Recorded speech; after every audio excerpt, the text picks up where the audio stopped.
ಇವಾಗ ಕಿರಣ್ ರಾಜ್ ಅವರು ಮುಂಚೆಯಿಂದನೂ ಸೀರಿಯಲ್ಸ್ ಗಳನ್ನ ಮಾಡ್ಕೊಂಡು ಅಂದ್ರೆ ಅದ್ರ ಜೊತೆಗೆ ಮೂವೀಸ್ ಗಳನ್ನು ಮಾಡ್ಕೊಂಡು ಬರ್ತಾ ಇದ್ರು. ಪ್ಲಸ್ ಅವರಿಗೆ ಒಂದು ಸ್ಟ್ರೆಂತ್ ಅಂತ ಹೇಳಿದ್ರೆ ಪ್ರತಿಯೊಂದು ಮನೆಯಲ್ಲೂ ಕೂಡ ಅವರು ಪರಿಚಯ ಇದ್ದಂತವ್ರು. ಈಗ serial is gives you that fame, ಆತರ ಇರುವಂತದ್ದು.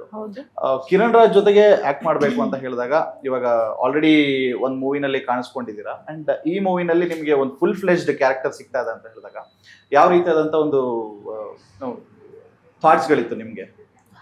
ಫಸ್ಟ್ ಥಾಟ್, ಫಸ್ಟ್ ಮೂವಿನಲ್ಲಿ ಕಿರಣ್ ಸರ್ ಜೊತೆ ಮಾಡಿದಾಗ ಒಂದು ಸೆಕೆಂಡ್ ಲೀಡ್ ಹೀರೋಯಿನ್ ಸಿಕ್ಕಿತ್ತು. ಸೊ ಸ್ವಲ್ಪ ಐ ಮೀನ್ ಫ್ಯೂ ಮಂತ್ಸ್ ಆದ್ಮೇಲೆ ಅದೇ ತಂಡ ಇನ್ನೊಂದು ಸಿನಿಮಾ ಮಾಡ್ತಿದಾರೆ ಅಂತ ಗೊತ್ತಾಯ್ತು. ಸೊ ನಮ್ಮ ಪ್ರೊಡ್ಯೂಸರ್ ಸರ್, ಡೈರೆಕ್ಟರ್ ಸರ್ ಬಂದು ಮಾತಾಡಿದ್ರು, ಈ ಸಿನಿಮಾಗೂ ಮಾಡ್ತೀನಮ್ಮ ಹೀರೋಯಿನ್ ಆಗಿ ಅಂತ ಕೇಳಿದ್ರು. ಅಫ್ಕೋರ್ಸ್ ನಾನು ನೋ ಅಂತ ಹೇಳೋಕ್ಕೆ ಚಾನ್ಸೇ ಇಲ್ಲ. ಆಮೇಲೆ ನನ್ನ ಕ್ಯಾರೆಕ್ಟರ್ ಬಗ್ಗೆ ಹೇಳಿದ್ರು, ಡಿಸ್ಕಷನ್ಸ್ ಆಯಿತು. ಐ ಮೀನ್ ನನ್ನ ಕ್ಯಾರೆಕ್ಟರ್ ಬಗ್ಗೆ ಕೇಳಿದಾಗ ಐ ವಾಸ್ ಲೈಕ್ ಮೆಸ್ಮರೈಸಿಂಗ್ ಅಂತ ಹೇಳ್ಬೋದು. ಯಾಕಂತಂದ್ರೆ ನಾನು ಮಾಡಿರೋ ಸಿನಿಮಾಗಳಲ್ಲಿ ಈ ಕ್ಯಾರೆಕ್ಟರ್ ತುಂಬ ಯುನೀಕ್ ಆಗಿದೆ.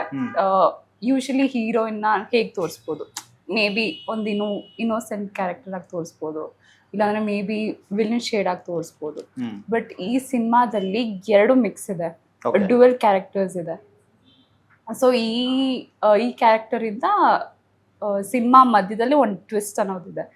ಸೊ ಆ ಟ್ವಿಸ್ಟ್ ನನಗೆ ತುಂಬಾನೇ ಇಷ್ಟ ಆಯ್ತು. ಅಂಡ್ ನೀವೆಲ್ಲ ವಿಲನ್ ಗ್ಯಾಂಗ್ ಅದಾದ್ಮೇಲೆ ನಾನ್ ತುಂಬಾ ಸಣ್ಣ ಇದ್ದೆ ಆ ಟೈಮ್ನಲ್ಲಿ. ಕಿರಣ್ ಸರ್ ಫುಲ್ಲು ಜಿಮ್ ಎಲ್ಲ ಮಾಡಿ ಫುಲ್ ಹಲ್ಕ್ ತರ ಇದ್ರು. ಅಮ್ಮ ನೀನ್ ಹಿಂಗಿದ್ರೆ ಆಗಲ್ಲಮ್ಮ, ಹೀರೋಯಿನ್ನು ಸ್ವಲ್ಪ ದಪ್ಪ ಆಗಮ್ಮ ನೀನು, ಕಿರಣ್ ಸರ್ಗೆ ಸೆಟ್ ಆಗಲ್ಲ ಅಂತ ಅಂದ್ಬಿಟ್ಟು 5 ತಿಂಗಳು ಗ್ಯಾಪ್ ಕೊಟ್ರು. ಸ್ವಲ್ಪ ಚೆನ್ನಾಗಿ ತಿಂದು ವರ್ಕೌಟ್ ಮಾಡಿ ಸ್ವಲ್ಪ ಯೂಸ್ ಆದೆ. ಆಮೇಲೆ ಶೂಟಿಂಗ್ ಸ್ಟಾರ್ಟ್ ಆಯ್ತು. ಸೊ ಯಾ, ಅಂದ್ರೆ ಇವ್ರಿಗೆ ಟೋಟಲ್ ಹೊಸ ಟೀಮ್ ತರ ಇತ್ತು. Because I know Bona from 8 years. ಹಾ, ಮುಂಚೆ ಸಿನಿಮಾ ಮಾಡಿದ್ವಿ ಒಟ್ಟಿಗೆ, ಬಟ್ ಅದು ತೆರೆ ಮೇಲೆ ಬಂದಿಲ್ಲ, ಅದು ಟೇಕ್ ಆಫ್ ಆಗಿಲ್ಲ. ಅಂದ್ರೆ ಈಗ ಸ್ಟಾರ್ಟಿಂಗ್ ಅಲ್ಲಿ ನೀವು ಹೊಸ ಕಲಾವಿದರ ಆಗಿದ್ದಾಗ ಎಷ್ಟೋ ಸಿನಿಮಾಗಳು ಹಾಗೇನೆ ಸ್ಟಾರ್ಟ್ ಆಗಿ ಹಂಗೆ ಆಫ್ ಆಗ್ಬಿಟ್ಟಿರುತ್ತೆ. ನಂದು 19 ಆಯ್ತು ಅನ್ಸುತ್ತೆ, ಸಿನಿಮಾಗಳು. ಅದರಲ್ಲಿ ರಿಲೀಸ್ ಆಗಿರುವಂತದ್ದು 1, 2, 3, 4, ಇದು 4th 5th ಇದು. ಓಕೆ, ಇನ್ನು ಮಿಕ್ಕಿದ್ದು 15 ಸಿನಿಮಾಗಳು ಅಥವಾ 14 ಸಿನಿಮಾಗಳು ಅದು ಕೌಂಟಿಗೆ ಇಲ್ಲ. ಆಕ್ಚುಲಿ ಹೆಂಗಾಗುತ್ತೆ ಅಂತಂದ್ರೆ ಸಿನಿಮಾ ಟೇಕ್ ಆಫ್ ಆಗುತ್ತೆ, ಸಿನಿಮಾ ಸ್ಟಾರ್ಟ್ ಆಗುತ್ತೆ, ಮುಹೂರ್ತ ಜೋರಾಗಿ ಮಾಡ್ತೀವಿ, ಎಲ್ಲಾನು ಆಗುತ್ತೆ. ಕಾರಣಾಂತರಗಳಿಂದ ಸಿನಿಮಾ ಸ್ಟಾಪ್ ಆಗುತ್ತೆ. ಕೆಲವೊಂದ್ಸರಿ ಏನಾಗುತ್ತೆ, ಪ್ರೊಡ್ಯೂಸರ್ ಪ್ರಾಬ್ಲಮ್ ಆಗುತ್ತೆ, ಕೆಲವೊಂದ್ಸರಿ ಡೈರೆಕ್ಟರ್ ಪ್ರಾಬ್ಲಮ್ ಆಗುತ್ತೆ, ಕೆಲವೊಂದ್ಸರಿ ಆರ್ಟಿಸ್ಟ್ ಪ್ರಾಬ್ಲಮ್ ಆಗ್ಬಿಡುತ್ತೆ. ಅಂಡ್ ಸಮ್ ಟೈಮ್ ಅದು ಕೆಲವೊಂದ್ಸರಿ ಏನಾಗುತ್ತೆ ಅಂತಂದ್ರೆ ಏನ್ ಜೋಶ್ ಇರುತ್ತಲ್ಲ, ಸಿನಿಮಾ ಮುಹೂರ್ತದ ಟೈಮಲ್ಲಿ ಇರುವಂತ ಜೋಶು ಇಮಿಡಿಯೇಟ್ಲಿ ಡ್ರಾಪ್ ಆಗ್ಬಿಡುತ್ತೆ. ಹೆಂಗಿದೆ ಅಂದ್ರೆ ಸರ್, ನಮ್ಮ ಸಿನಿಮಾದಲ್ಲಿ ಒಂದ್ಸರಿ ಆ ಜೋಶ್ ಡ್ರಾಪ್ ಆಯ್ತು ಅಂತಂದ್ರೆ ಕಂಪ್ಲೀಟ್ಲಿ ಹೋಯ್ತು. ಈಗ ನಾವು ಶೆಡ್ಯೂಲ್ ಗ್ಯಾಪ್ ಅಂತ ಕೊಡ್ತೀವಿ, ಫಸ್ಟ್ ಶೆಡ್ಯೂಲ್ ಆದ್ಮೇಲೆ ಸೆಕೆಂಡ್ ಶೆಡ್ಯೂಲ್ ಅಂತ ಏನ್ ಹೇಳ್ಕೊಂತೀವಿ, ಆ 15 days 20 days ಇದ್ರೇನೆ ಆ ಒಂದು ಅದೇ ಝೋನ್ ಅಲ್ಲಿ ಇರ್ತೀವಿ ನಾವು. ಅದು 2-3 months ಗ್ಯಾಪ್ ಆಯ್ತ ತಕ್ಷಣ ಬಾಡಿ ಲ್ಯಾಂಗ್ವೇಜ್ ಚೇಂಜ್ ಆಗುತ್ತೆ, ನಮ್ಮ ಕಂಟಿನ್ಯೂಟಿ ಚೇಂಜ್ ಆಗುತ್ತೆ. ಅದು ಹೆಂಗ್ ಚೇಂಜ್ ಆಗುತ್ತೆ, ಅದ್ರ ಜೊತೆ ನಮ್ಮ ಮೆಂಟಾಲಿಟಿನೂ ಚೇಂಜ್ ಆಗ್ಬಿಡುತ್ತೆ. ಅದು ಯೂಶಲಿ ಆಗತ್ತೆ. ಬಟ್ ಸಿನಿಮಾ ಒಂದ್ ಸೆಟ್ ಇನ್ನೊಂದ್ ಸೆಟ್ಟಿಗೆ ಹೋಗ್ತಾ ಇದ್ದಾಗ it will be easy. For sudden ಆಗಿ ಒಂದೇ ಸಿನಿಮಾ ಅಂತ ಮಾಡ್ತಿರ್ತಾರೆ ನೋಡಿ, ಅದ್ರ ಮೇಲೇನೆ ಡಿಪೆಂಡ್ ಆದಾಗ ಅದು ಕಷ್ಟ ಆಗುತ್ತೆ. ಆ ತರದ್ ನನ್ಗೆ ತುಂಬಾ ಆಗಿತ್ತು ಕಷ್ಟ. ಬಟ್ ಈ 15 ಮೂವಿಗಳ ಒಂದು ಪೇಮೆಂಟ್ ಅಂದ್ರೆ ಲೈಕ್ ಇವಾಗ ಏನ್ ಸ್ಟಾಪ್ ಆಗಿತ್ತಲ್ಲ, ಅದ್ರ ಪೇಮೆಂಟ್ ಎಲ್ಲ ಬಂದಿದ್ಯಾ ನಿಮ್ಗೆ? ಹೊಸಬ್ರಿಗೆ ಎಲ್ಲಿ ಸರ್ ಪೇಮೆಂಟ್ ಅನ್ನೋ ಕಾನ್ಸೆಪ್ಟ್ ಚಾನ್ಸ್ ಕೊಡ್ತಾ ಇದೀವಿ ದೊಡ್ಡದು. ಓಕೆ, ಅಂದ್ರೆ ಫಸ್ಟ್ ಇಂದ ನಿಮ್ಗೆ ಒಂದು 5th 6th ಮೂವಿವರೆಗೂ ಒಂದ್ 2 ಸಿನಿಮಾ ರಿಲೀಸ್ ಆಗೋವರೆಗೂ ಚಾನ್ಸ್ ಕೊಡ್ತಾ ಇದೀವಿ. ಪೇಮೆಂಟ್ ಕೇಳಕ್ ಹೋದ್ರೆ ನಾನು ಕ್ಯಾರೆಕ್ಟರ್ ಕೊಡ್ತಿರೋದೇ ದುಡ್ಡು. ಅದ್ರ ಸಿನಿಮಾ ಆಗತ್ತೆ ಅಂತ ಹೇಳ್ತಾರೆ, ಲಾಸ್ಟ್ ಮೂಮೆಂಟ್ ಪೇಮೆಂಟ್ ಕೇಳಿದಾಗ ಪೇಮೆಂಟ್ ಕೊಡ್ತೀನಿ ಅಂತ ಹೇಳ್ತಾರೆ.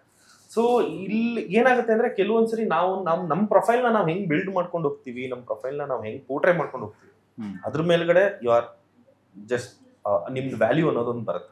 ಅದ್ರ ಜೊತೆಗೆ ಪರ್ಫಾರ್ಮೆನ್ಸ್, ನಿಮ್ಮ ಪರ್ಫಾರ್ಮೆನ್ಸ್ ಏನಿರುತ್ತೆ, ನಿಮ್ ರಿಕ್ವೈರ್ಮೆಂಟ್, ಓಕೆ ಈ ಕ್ಯಾರೆಕ್ಟರ್ ಫಿಲ್ ಮಾಡ್ಬೋದು ಅಂತ ಅನ್ಸಿದಾಗ ಓಕೆ ಫೈನ್. ಇಲ್ಲ ಹೊಸಬ್ರಿಗೆ ಬಂದ್ರೆ ಈ ನಿಮ್ಗೆ ಹೆಂಗಾಗ್ಬಿಡುತ್ತೆ ಅಂದ್ರೆ ಸಿನಿಮಾ ಸರ್ ಕೆಲವೊಂದು ಇದ್ರಲ್ಲಂತೂ ಕನ್ವಿನ್ಸು ಕೊಡಲ್ಲ. Okay, so it will be very hard. And ಅವಾಗ ಅದಿರುತ್ತೆ, ಹೊಸ ಸಿನಿಮಾ ಅಂತ ಬಂದಾಗ ನಮಗೂ ಕೂಡ ಪೇಮೆಂಟ್ ಕಡೆ ನಾವು ತಲೆ ಹಾಕಕ್ ಹೋಗಲ್ಲ. ಕಾಸ್ಟ್ಯೂಮ್ಸ್ ಅದು ಇದು ಒಟ್ನಲ್ಲಿ ಸಿನಿಮಾದಲ್ಲಿ ಬರ್ಬೇಕು, ನಾನು ಸಿನಿಮಾದಲ್ಲಿ ಕಾಣಿಸ್ಬೇಕು ಅನ್ನೋದಿರುತ್ತೆ. ಸೊ ಇದೆಲ್ಲ ನೋಡ್ಕೊಂಡ್ರೆ ಸೀರಿಯಲ್ ಒಂದ್ ಕಡೆ ಸೇಫ್ ಅಂತ ಅನ್ಸ್ತಾ ನಿಮ್ಗೆ? ಸೀರಿಯಲ್ ಇಸ್ ಬಟರ್ ಇದ್ದಂಗೆ ಆಲ್ವೇಸ್. ಲೈಕ್ ಒಂದೊಂದು ತಿಂಗಳಲ್ಲಿ ಇಷ್ಟು ದಿನ ಶೂಟ್ ಅಂತ ಬರುತ್ತೆ. And it will be very easy to connect. ಒಂದು ಫ್ಯಾಮಿಲಿ ಆಗಿರ್ಬೋದು, ಫ್ಯಾಮಿಲಿ ಆಡಿಯನ್ಸ್ ಆಗಿರ್ಬೋದು, ನಿಮ್ಗೆ ಕನೆಕ್ಟ್ ಆಗಕ್ಕೆ ತುಂಬಾ ಈಸಿ ಅನ್ಸುತ್ತೆ. ಓಕೆ, ಅಂಡ್ ನನಗೆ ಈ ಸೀರಿಯಲ್ದು ಹಂಗೆ ಆಗಿದೆ. ಕ್ಯಾರೆಕ್ಟರ್ ನಂಗೆ ನೆಗೆಟಿವ್ ಅಂತ ಬಂತು, ನೆಗೆಟಿವ್ ಕ್ಯಾರೆಕ್ಟರ್ ಇದೆ ಅಂತ ಹೇಳಿದಾಗ ನಾನು ಅಲ್ಲಿ ಹೋದೆ.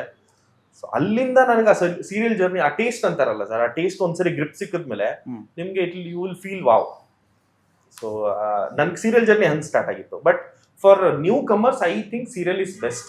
ಅಲ್ಲಿ ನಿಮ್ಗೆ ಒಂದು ಎಜುಕೇಶನ್ ಸಿಗುತ್ತೆ ಫಸ್ಟ್ ಆಕ್ಟ್ ಮಾಡೋದ್ರ ಬಗ್ಗೆ. ಸೆಕೆಂಡ್, ಇಂಡಸ್ಟ್ರಿ ಏನು ಅನ್ನೋದು ನಿಮ್ಗೊಂದು ತಕ್ಕ ಮಟ್ಟಿಗೆ ಗೊತ್ತಾಗುತ್ತೆ. So I think serial is best for ಅಪ್ಕಮರ್ಸ್.